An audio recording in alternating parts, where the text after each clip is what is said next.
Merci Madame la Présidente, Monsieur le Ministre, Monsieur le rapporteur, chers collègues. Dans notre contexte de valse des politiques, de changement d'assemblée ou potentiellement de gouvernement, nous avons toujours les mêmes vieilles recettes à voter.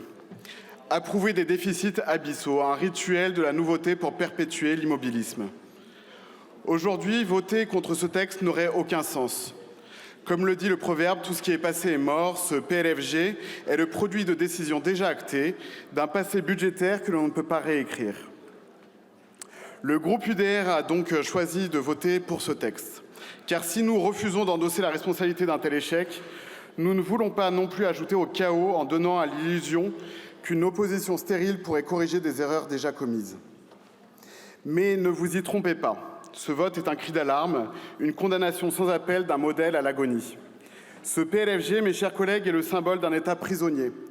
Prisonnier de sa gabegie budgétaire, prisonnier de sa dépendance à la dette pour financer sa trop faible croissance, prisonnier d'une extrême gauche toute puissante dans ce pays, prisonnier de ses propres contradictions, oscillant entre l'immobilisme et précipitation. Prisonnier d'une bureaucratie tentaculaire qui étouffe toute ambition de réforme, prisonnier d'une élite politique plus préoccupée par sa survie que par l'avenir du pays, prisonnier d'une idée, celle d'un soi-disant modèle français, hélas, à bout de souffle. La France est empêtrée dans ses chaînes idéologiques et chaque jour qui passe resserre un peu plus ses liens autour de son avenir. Voilà des années que nous n'avons plus de politique budgétaire. Seulement une mécanique aveugle qui trace le chemin de notre propre déclin. Le rêve cauchemardesque de l'extrême gauche de faire payer à nos enfants son propre gaspillage d'argent public ne séduit plus personne. Oui, je souhaite que nous ouvrions les yeux en cessant de les suivre dans leurs moindres caprices. Leur solution à chaque problème, toujours plus de dépenses, toujours plus d'impôts. Ils ne voient dans les entreprises que des tirelires à voler et dans les Français que des pauvres qui doivent le rester et des classes moyennes qui doivent le devenir. Ouvrons les yeux. Les Français ne sont pas des distributeurs de billets. Les ménages et les entreprises ne sont ni des moutons à tondre, ni des vaches à lait. À force de pressuriser nos forces vives, la gauche condamne notre économie à l'asphyxie. Nous devons avoir le courage de dire les choses clairement. Non, la France n'a pas besoin de plus de dépenses. Non, la France n'a pas besoin de plus de fonctionnaires.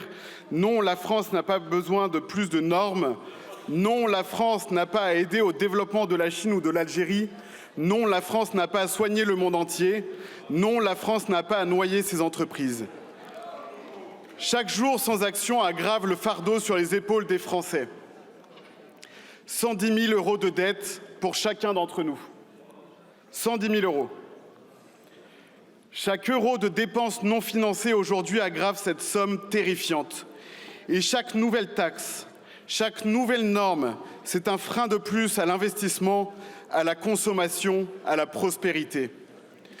Ce que la France attend, ce n'est pas un État obèse qui étouffe les citoyens sous le poids de sa propre inefficacité.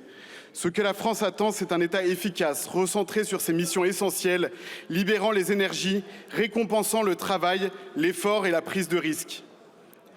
En un mot, il est temps de tourner la page d'une politique budgétaire archaïque pour écrire une nouvelle histoire, celle d'un État responsable et d'une nation ambitieuse.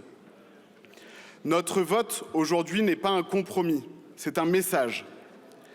Un message pour dire que nous refusons de continuer sur cette pente dangereuse. La gauche veut un banquet financé par nos enfants. Nous voulons une table où chacun puisse construire l'avenir. Ce PLFG n'est pas seulement un texte, c'est un miroir qui nous renvoie à l'image d'un système à bout de souffle. Il est temps de faire des choix pour demain, pas pour hier. À l'aube d'une nouvelle équipe gouvernementale, je vous exhorte donc au courage pour la France, pour ses entreprises, ses paysans, ses artisans, bref, pour les Français. Je vous remercie.